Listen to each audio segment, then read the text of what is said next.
how in the world is this running back room going to shake out in 2023? Plus, why 2025 recruiting could be huge on the quarterback front. You are Locked On Golden Gophers. No matter what we're going to do here, we're just going to keep rowing. Your daily podcast on the Minnesota Golden Gophers. However it turns out, we're just going to keep rowing. Part of the Locked On Podcast Network. Your team every day. We're just going to keep rowing, and keep rowing.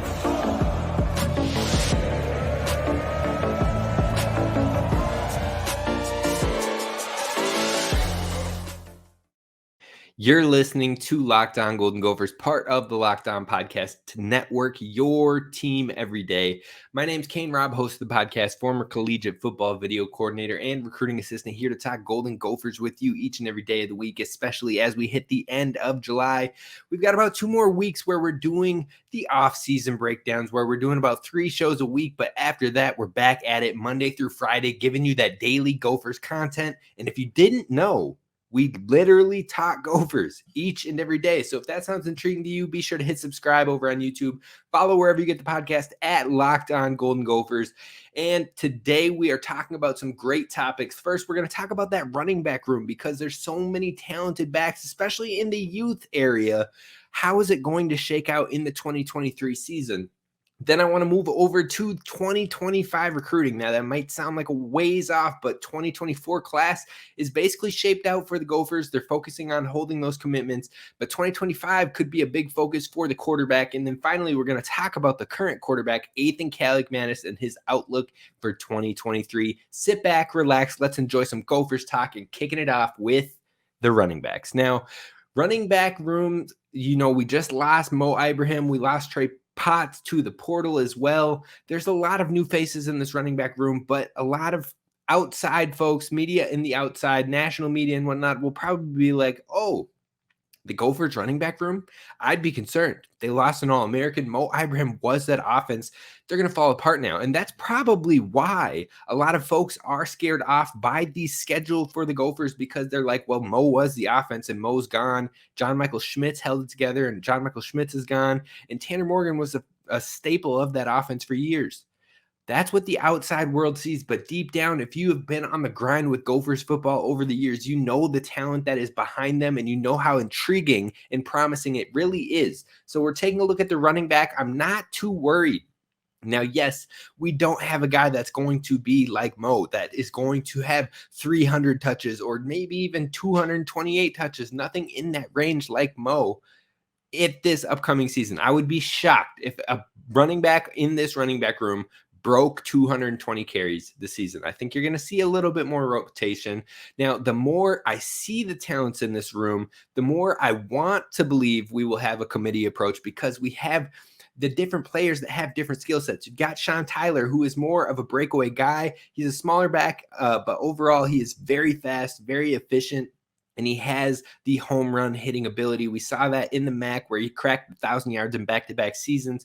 Then you've got Zach Evans, who has shown flashes in back-to-back spring games for the Gophers, has been such a focal point in the spring games, had an injury at the beginning of his true freshman year, which kind of held him back from potentially getting any early opportunities. Now, he did get some cleanup work in the Northwestern game. He showed a flash of brilliance. He showed that second gear. Scored in that game on 6 touches total, had about 30 yards, and the flashes are all there. You saw it in the spring, 75-yard touchdown where he put Coleman Bryson on skates. The running back room has a lot of talent in those two, but it's not just those two. You've got the steady staple type back in Bryce Williams, who can do it all and does what he's asked. He can catch the ball, he can run the ball, he can block, he'll do what the team asks him to do. And then you've got the 4-star, the highest recruit of the 2023 class in Darius Taylor, the prize recruit from Michigan that fended off Michigan State, Wisconsin, and so many other schools to stay committed to the Gophers, officially signing on the dotted line and coming to the early enrollee practices. Now, to be honest, Darius Taylor is a dog. He's a grinder, and he is a north-south runner. He does not fray from the contact. He will put his shoulder down and punish folks. He showed that in the spring game, in the glimpses that we got to see, and it was very, very intriguing. But overall, I believe that the Gophers could use these running backs situationally and strictly based on game plan, trying to expose the weaknesses of the opposing defenses. And knowing the Big Ten, there are always some top-notch defenses in this league, in this conference, because we typically have 4 or so teams that are in the top 10 in the nation when it comes to best defenses, maybe top 15. Top 10 might be a stretch, but regardless, top 15 of 131 schools, and you've got 4 of the best defenses in that top 15 on a regular basis, that is a concern. So knowing the different play styles, knowing a guy who can break it off and break one away, knowing a guy who can make someone miss, and knowing a guy who runs through the contact is all in that running back room is very intriguing. But taking it a step back, I didn't think too much about what has been the offense and the mantra under Coach Fleck in his years as a head coach. So I went back through Western Michigan times. I went back through all of the Minnesota years. And in his 10 years as a head coach, Coach Fleck has only had 1 season of the 10 in which 3 or more running backs had over 100 carries. And the only reason that happened was due to injuries. It was the 2021 season for the Gophers where Mo went down in the first game. Trey Potts went down in like 4 games later. Bryce Williams went down like a game later. And then you were playing 2 true freshman running backs along with having 100 touches with another running back who went down to injury eventually. Now, that is a whole lot of up in the air. Things that you can't necessarily predict with those crazy rampage of injuries. But if you look at all of his other time as a head coach, he had a year where 2013, 151 attempts, 150 attempts were the top 2 running backs. The next one had 22 attempts. 2014, he had 1 running back with 306 attempts. Then the next 2 were 69 and 19. 2015, he had 162 attempts with 1 back, 153 with another, and 77 for the third back. Now that one right there, think of 2015. That is what I maybe would expect more of from the Gophers in this 2023 season. But then you move on to his time with Minnesota. 2017, 229 attempts for RB1, 94 and 79 for the next 2 backs. 2018, 202 for RB1, 117 for RB2, 25 for RB3. 2019, 228 attempts RB1, 114 attempts RB2, 73 attempts RB3. Again, that is more of the stereotypical what I picture will happen for the Gophers in 2023. But then we know the trend goes on where Mo absolutely takes over and runs rampant for the Gophers. So what this tells me is maybe I overestimated how big of a split we will see in the 2023 season. Now, I believe Bryce Williams will be involved in some capacity in his final year of eligibility, but it may be more as a fill-in running back and basically a type that does as he is asked or what is asked of him, asked to step up whenever he can, and being more in that 50 carry range. I think that is most likely the most probable outcome for Bryce Williams as a spell and receiving running back. So that's not a whole lot of carries to worry about, but then the questions come from there because Sean Tyler is going to get touches. He may not be a 30 attempt running back like we saw from Mo Ibrahim. That's just not his game. His body isn't built for something like that. But even at like 15 attempts a game, that puts you, if you got 15 attempts in 12 games, that's 180 touches total. Now, I believe that is a realistic outcome for Sean Tyler, but I would maybe pencil him even a little bit lower than that, more towards the 150 range as a true complementary running back in this room and maybe an RB2 for this Gophers offense. But who will be the RB1 in my opinion then? That leaves us to running backs like Zach Evans, like Darius Taylor. I do think even Jordan Newman could get in the conversation for some touches. Maybe not as the RB1, but some touches in this offense. And then you have Marquise Williams, who is a freshman heading into this class as well. I think he will most likely redshirt in this year if I had to take a shot in the dark at that one. So you're talking about Zach Evans, Darius Taylor, maybe even Jordan Newman getting some touches. Now, Evans will be involved. This is my pick, hands down, that will be the lead back in this Gophers room. I think he'll have the most attempts when it's all said and done. Yes, Sean Tyler and Bryce Williams might be involved a lot more in the early games as they get their feel, the young guys, But I think by the end of this year, probably by game 4 or 5, Zach Evans will have taken over as the lead back in this room. Not to say that he's going to out-carry Sean Tyler by a ton of carries, but I think he will edge him out when it's all said and done. He's had 2 springs where he looks great. He shows he can catch the ball. He's got a ton of upside. The second gear and the acceleration is a home run hitting ability as well. He's a threat, and I have full confidence that he is going to be one of the next Gopher great running backs. He's got great outlooks from Mo, from the former running back coach, and Kenny Burns, and he will be one of the 2 leading running backs in this room, in my opinion, barring health. So the real question comes in with Darius Taylor. Now, he is more than talented enough to step in year 1, and I have full confidence in that. But if there aren't at least 100 attempts towards him in that true freshman year, is it worth burning a red shirt for?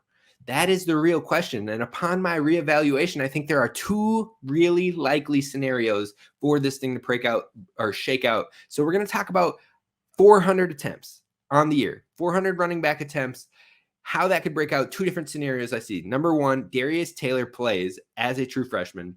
In that case, I think you see Zach Evans as the running back 1 with about 150 carries total, Sean Tyler as the running back 2 with about 130 carries total, and then Darius Taylor in different game plans and different opportunities and red zone work is that punishing back that can push us into the end zone. He comes in as the RB3 with 100 carries. So that's 3 backs with over 100. That's kind of sort of that similar split, maybe even more compact and more condensed than those 2 years I had mentioned. But having those 3 breaking 100 carries each, and then Bryce Williams with 20 carries, getting some spell work, getting some backfield work in the passing game, I think that's one option, the Darius Taylor play scenario. The other scenario is Darius Taylor takes a red shirt. In that case, I think you see Zach Evans closer towards that 200, maybe in the 175 to 180 attempts. You've got Sean Tyler around that 150 attempts, like I was saying. Then Bryce Williams around 50 attempts, and Jordan Newman with some cleanup work in 25 attempts. Now, I think that is a very likely scenario. In fact, if I had to call my shot, I would likely lean scenario 2 is the most likely, with then Zach Evans and Darius Taylor taking over the show in 2024. Now, if I'm way off base, I am sure y'all will let me know below in the comments. But in the meantime, the 2024 class seems to have taken shape. And as Minnesota prepares to hold on to those commitments, we're going to talk about why quarterback could be the focus in 2025. And that is coming up next. First, a word to you from our friends over at FanDuel. Now is time to take a swing on some MLB betting over at FanDuel.com/lockedon. While you're there, you can get up to 10 times your money in bonus bets of up to $200. So that means you put $20 down, you're going to get $200 in bonus bets, win or lose. Tonight, the Twins are taking on the Baltimore Orioles, and they are favored by 1.5. If you like those odds, head on over to FanDuel.com/lockedon to take advantage of that no sweat or that bonus bets. And on top of that, the app is safe, secure, and super easy to use. So definitely head on over that way, FanDuel.com/lockedon, and get started today. Now, Gophers fans, thank you so much for listening to Locked On Golden Gophers and making this your first listen when it comes to Gophers Daily Sports. We're talking about the quarterback position in 2025. Now, next week, we're going to talk about hockey. Now, for the everydayers out there, you know this is the state of hockey, and this hockey program has been on fire. But Logan Cooley had come up in the news over this last weekend or this last week, and there was a little caveat in there. Could we still be concerned that maybe he doesn't come back next year? We're going to talk about that with Dylan Laux next week, so tune in every day and become an everydayer of the show, and be sure to follow. But let's talk about the quarterbacks and why it could be a major year for quarterback in recruiting in 2025. Now, 2025 will be Athan Kaliakmanis' last year of eligibility. At that point, Cole Kramer will no longer be on this roster. The only quarterbacks with any time in the program will be Drew Vioto and Drake Lindsay. Either of those guys could step up and maybe be an upperclassman starter in 2026 after Athan Kaliakmanis finishes his final year of eligibility.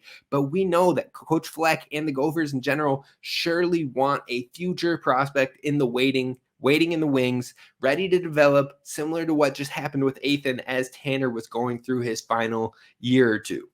So I think that Coach Fleck loves to build with his quarterback long term and have them really grow and develop, maybe have a year where they're picking the brains, getting the questions out, seeing how the vets study the film, seeing how the vets do it, and then ramping up into the ability to maybe start as a redshirt freshman. That seems to be the preference when it comes to Coach Fleck.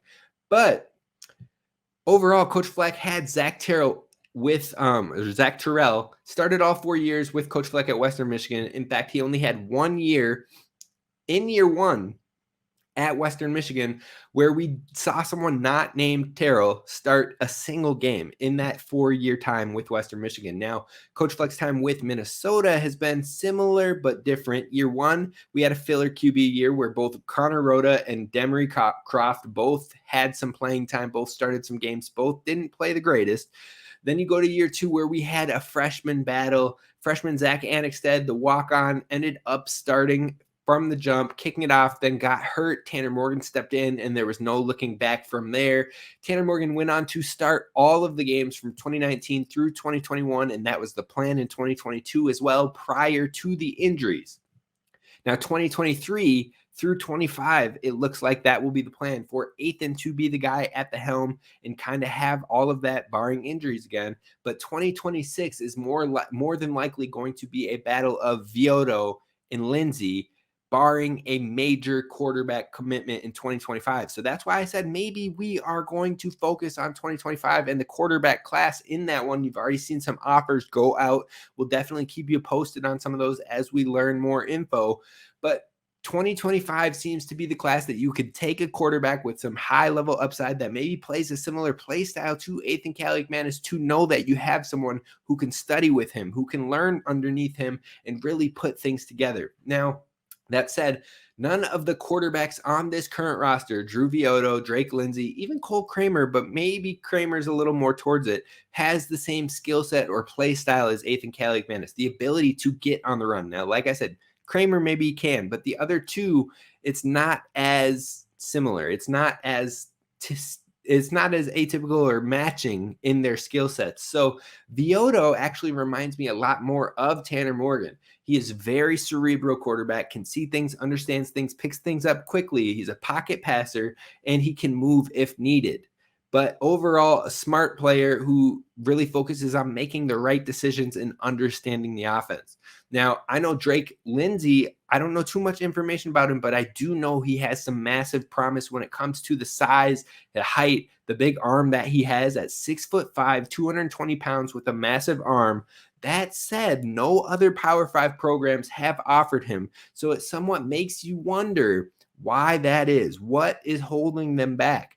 But then again, no Power 5 programs offered Josh Allen either, so I wouldn't invest too much concern into that.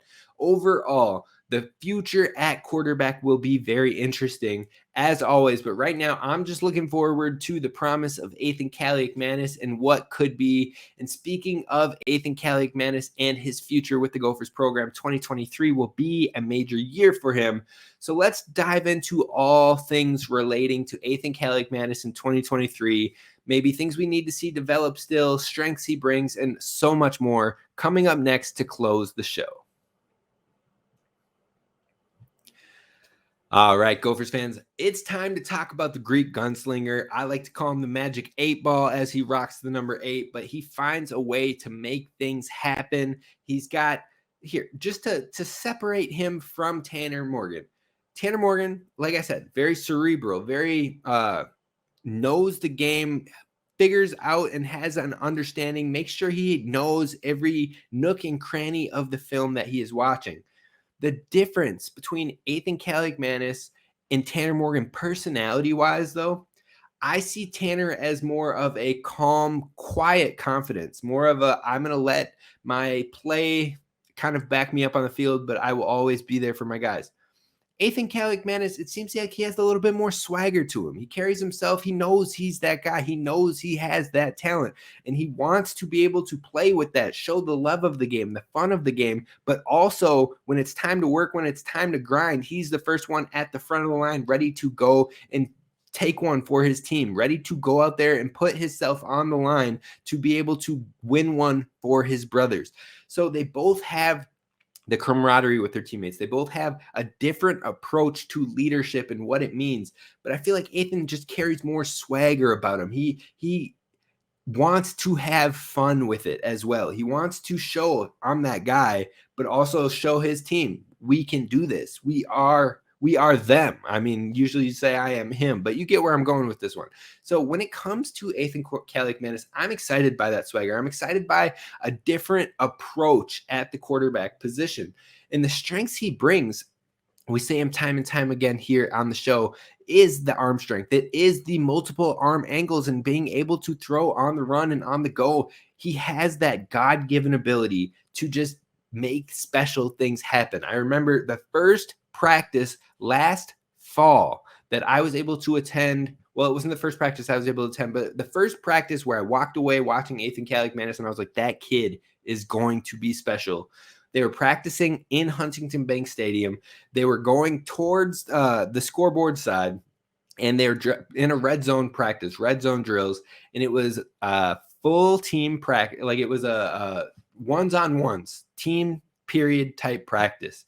And Athan Kaliakmanis dropped a dime into the breadbasket of Brevin Spanford on the back end line so he can keep his foot in, caught the ball, over the top, the ball dropped in over the top of the safety. The cornerback was coming in from the side. Brevin catches the ball in the breadbasket, gets his feet down, and then hits the ground. Touchdown. And I was like, what did I just see? Like, what? Who is this guy? Why haven't I been seeing more of this guy? I'm excited for this guy. That is what is at hand for the Gophers. That is the potential that is there with Athan Kaliakmanis, and a lot of outside voices aren't going to see that. They probably won't believe it until they see it. To be honest, they'll hear all these things and they'll see Athan Kaliakmanis rated by Gophers media as maybe number 6, number 7 in the Big Ten, maybe even number 5 in the Big Ten when it comes to quarterbacks. And people are going to be like, what are you talking about? This kid had 3 touchdowns, 4 interceptions in last year, didn't even have 1,000 yards. And they're looking at it the wrong way because they're not seeing that he wasn't asked to pass. He wasn't let to pass the ball when it came to the Penn State game, when it came to his early starts, when it came to the Iowa game. He started out hot in the Iowa game. Then they just absolutely abandoned the pass game, ran the ball to Mo. Mo had an absolute field day. But then when they were forced into a passing situation, it cost them the game later because they had been away from it for almost 2 full quarters of not passing the ball. But then they let that boy go. They let the reins go. They said, look, this is you. We're building around you. And in Wisconsin and even the brief beginning of Syracuse prior to the injury, Athan was balling. He was slinging the rock. He was all over the field. He was using his legs. You saw that and it excited you. The future was there. And that is what I think we will see a lot more of in this upcoming season. But there are still going to be some learning curves. There's going to be some turnovers in this upcoming season because he's still learning. Like, even though he started 5.5 games last year, only 2 of those games were, well, basically 1.5 because he got hurt in the bowl game. 1.5 of those games were really, hey, Athan, we trust you. Go be you. Go lead this team. 1.5 games last year. That is what his true experience of being the quarterback one is so far. So now he's got a full season, but that full season is against an Iowa, against a North Carolina, against a Michigan, an Ohio State, Wisconsin, Nebraska that's revamped. It's going to be tough. There are going to be mistakes along the way because he is still a young quarterback, but it's how quickly he can recover from those mistakes that is going to be the number one thing at hand. So what we need to see with him in his development still is getting through his reads quicker, understanding in those reads when he needs to make more time for himself and when he needs to bail out, and knowing that you just want to live for another down. You don't have to take the home run or take a turnover-worthy play, a shot, because it's 3rd and long. If you need to live another down and let the team punt and put your defense that's been a top 10 defense the past 2 years onto the field, that is A-okay. But also knowing there are going to be times where we need that breadbasket throw and other times where it's like you have the talent, you can make the throw, but you don't have to. Should you make that throw? That's going to be more of the development when we want to see. And the great thing is that working with Tanner Morgan last year, understanding how he breaks down film, how he goes through the process, how he builds his habits, how he gets into the progression of things. That is going to be massive for Athan heading into year one as the true starter in a full capacity. Overall, I don't think you should be concerned by the spring game. I know some people were like, well, the first 4 drives, they basically punted all those drives 3 and out. Like, what the heck? And then Cole Kramer looked amazing. So what was going on? Look, folks, now is the time for a young quarterback to take the shots, to assess the situation, to throw balls that maybe you won't get away with. So that way you understand what you can get away with when the actual go time happens, when it approaches.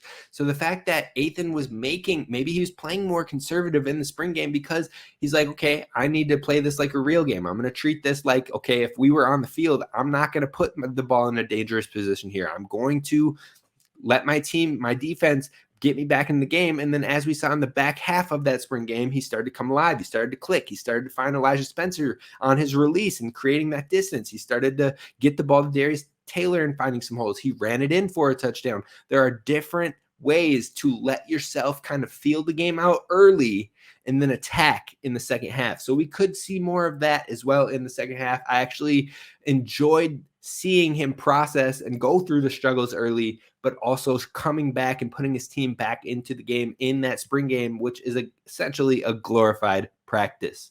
So you shouldn't be worried with that overall. I think it's going to be an exciting year. I can't wait. 55 days. That's what we got left until we got Gopher football against Nebraska at home in the bank. I hope to see you there. This is Kane Rob signing off. I will see you next week. We're going to do some hockey talk, like I said. Be sure to follow the podcast. Be sure to subscribe over on YouTube. Row the boat, Sky Mott, go Gophers, and don't forget to subscribe.